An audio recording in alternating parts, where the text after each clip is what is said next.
E aí galera, aqui quem fala é o professor Valdemir Júnior, espero que todos vocês estejam bem. A gente vai dar continuidade, né, à nossa série de vídeos sobre matemática financeira. E vocês que têm acompanhado aí essa playlist de vídeos, né, vocês têm visto que os outros vídeos foram gravados por algumas amigas, né, inclusive a professora Tabata também gravou um vídeo, que é a novidade, ela ainda não tinha aparecido, ela sempre estava me ajudando ali nos bastidores, né. E eu trouxe algumas amigas que são tão qualificadas ou até mais do que eu, e eu espero que vocês também tenham gostado da explicação delas. Nesse vídeo de hoje eu vou trabalhar sobre juros e funções, né? Porque eu adoro funções e fazer essa relação com os juros é algo muito divertido. Não é o último vídeo, a gente ainda vai ter um vídeo sobre como a matemática financeira é cobrada nos vestibulares e também algumas aplicações, tá? Então, continue acompanhando, né? Dando essa força pra gente, deixando aí o teu gostei, compartilhando esse vídeo com seus amigos e vamos pra frente, né? Esse vídeo, pessoal, ele vai ser dividido em duas partes, tá? Porque ele vai envolver alguns conceitos de função, né? A gente vai ter que relembrar o que é uma função afim, o que é uma função exponencial, para poder relacionar aí os juros simples e os juros compostos, respectivamente. Então, na aula de hoje, nós vamos tratar sobre os juros simples e a função afim, tá bom? Então, primeiro, a gente precisa lembrar o que é uma função afim, né? Qual o conceito de função afim? Então, função afim é uma função f, né, de reais em reais, definida como f de x igual a x mais b, onde a e b são números reais e a é diferente de zero. Então, toda função afim ele tem esse formato aqui, f de x igual a x mais b. A gente pode dar um exemplo, f de x igual a 3x mais 2, ou f de x igual a 7x mais 4, tá? Então, todas essas funções aqui são funções afins, tá? Porque elas têm esse formato ax mais b, tranquilo? E essas questões aqui, essas funções aqui, pessoal, elas também são conhecidas como funções do primeiro grau, tá? Mas a gente chama geralmente de função afim, tá bom? E aí a gente vai lembrar também qual o conceito de juros simples, né? Que foi dado pela professora Tabata. Denominamos juros simples aquele calculado sempre sobre o capital inicial e é dado pela forma J igual a CIT, onde J é os juros, C é o capital, I é a taxa e o T é o tempo, que pode ser aí em meses, em anos, geralmente vem ou em meses ou em anos, mas pode ser também bimestral, trimestral, semestral e assim sucessivamente, tá bom? Então a gente já lembrou aí o conceito de juros, a gente já lembrou o conceito de função afim, e aí a gente vai ver também o de montante, né? O que é o montante? Então o montante é o valor total adicionados aos juros, ou seja, o montante nada mais é do que capital mais juros, onde esse M é o montante e esse J aqui é a fórmula de juros, tá? Então a gente pode simplesmente substituir aqui para botar CIT, né, diretamente, o valor de J, que é C vezes I vezes T, né, capital vezes a taxa vezes o tempo, e obter direto o valor do montante, tá bom? Mas aí poderia colocar o C em evidência também, enfim. Então é só uma variação para a gente poder encontrar o montante. Aqui a gente obtém o valor dos juros e aqui a gente obtém o valor do montante, tá? Nós vamos, para fazer a relação, vamos focar mais nessa fórmula aqui, ó, na fórmula do montante, certo? Então vamos para frente. Enfim, falamos de função, falamos de juros simples. Então, qual é a relação, né?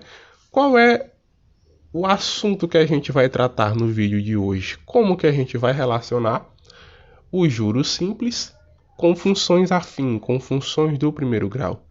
Para a gente poder fazer essa relação, pessoal, eu vou trazer um exemplo, porque é mais fácil da gente entender na aplicação, né?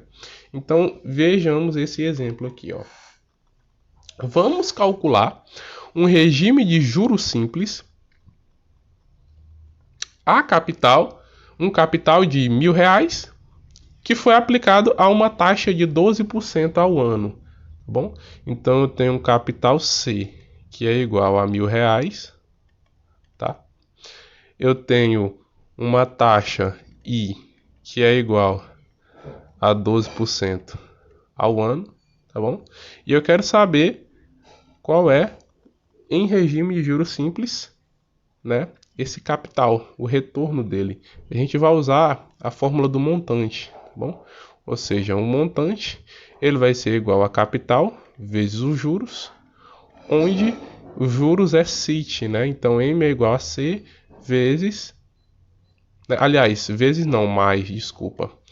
Aqui é capital mais CIT, ou seja, capital vezes taxa vezes o tempo. Nós temos o capital e temos a taxa, né? Então vamos fazer a substituição, ó.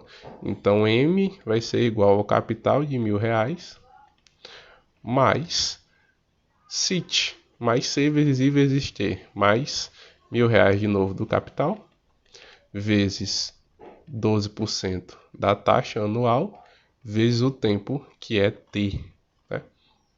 Então, M vai ser igual a 1.000 mais 1.000 vezes 12% é a mesma coisa que 12 sobre 100, não é isso? 12 sobre 100 vezes T. Então a gente simplifica os zeros. 10 vezes 2 dá 120. Então M vai ser igual a 1.000 mais 120T. Opa, lembra que a gente falou que as funções afins elas eram do formato f de x igual a x mais b? Pois bem, o x e o f de x a gente utiliza por conveniência, mas não significa que obrigatoriamente a função precisa ter as letras f de x e x, tá?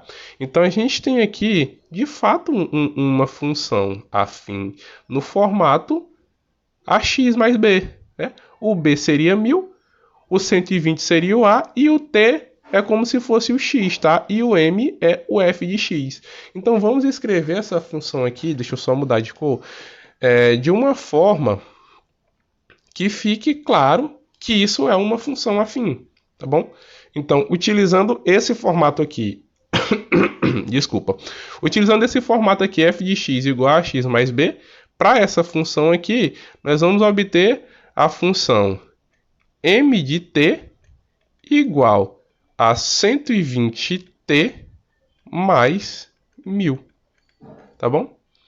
Então, nós temos uma função afim que vai retornar o montante desse regime de juros simples em função do tempo, tá? Então eu vou colocando o tempo em anos e obtendo o montante em reais, substituindo aqui o valor de t, tá bom? Então essa é a função m de t igual a 120t mais 1.000 para esse caso específico, certo?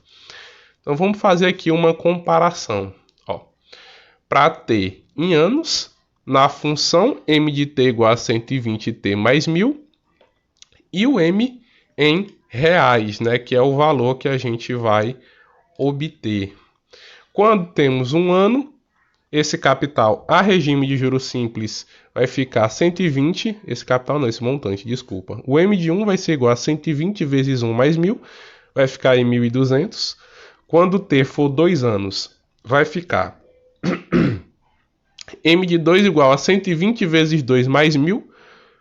Tem aqui um montante em reais de 1.240. Quando m for 3 anos, né, quando t for 3 anos, a gente vai ter um montante m de 3 igual a 120 vezes 3 mais 1.000, 1.360. Eu acho que de 1 a 3 já deu para entender qual é o conceito. É simplesmente substituir t e somar mais 1.000. Então vai ser infinitamente, dependendo do tanto de anos, né? Dessa forma, Dá-se entender que, assim dado o capital e a taxa de juros, né, como foi obtido ali, a gente teve o capital de R$ 1.000 e teve a taxa de juros de 12%, o montante, que é o M de T, obtido pelo regime de juros simples em função do tempo de capitalização, pode ser associado a uma função afim, dada por M igual a C mais C vezes I vezes T, ou seja, a fórmula de montante para a gente obter o montante de uma certa aplicação, ela pode ser associada sim a funções afins. E essas funções nós montamos em função do tempo, porque nós tínhamos o capital e tínhamos a taxa de juros, tá bom? Então essa é a associação entre a função afim e os juros simples, através da fórmula de montante, de obtenção do montante, que é capital mais juros. Ou seja, é o capital mais CIT capital mais capital vezes a taxa vezes o tempo, tá? Melhor do que isso, só aplicando novamente em um exercício. Então a gente vai resolver essa questão aqui, uma questão do Enem do ano de 2009.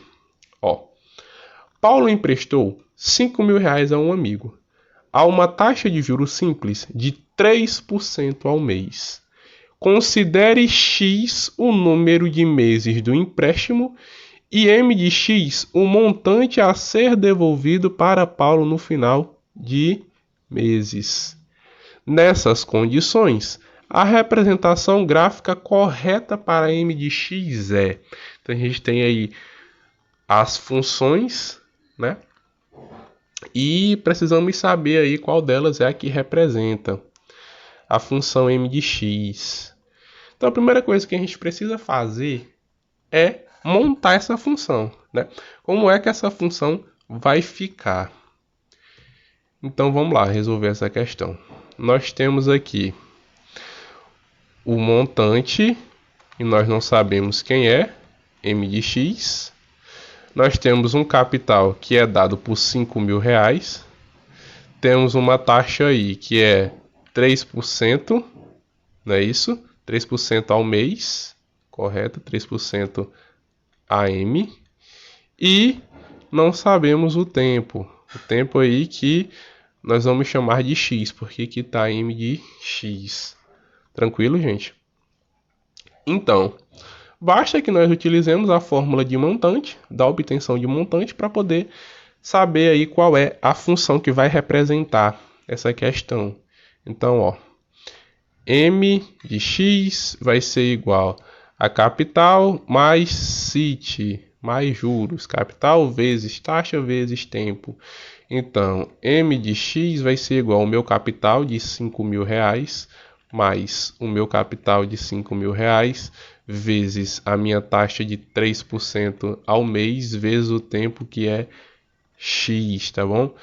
Então, o meu M de X vai ser igual a 5.000 mais 5.000 que multiplica 3%, que é a mesma coisa que 3 sobre 100 vezes X. Então a gente simplifica esses dois zeros com esses dois zeros.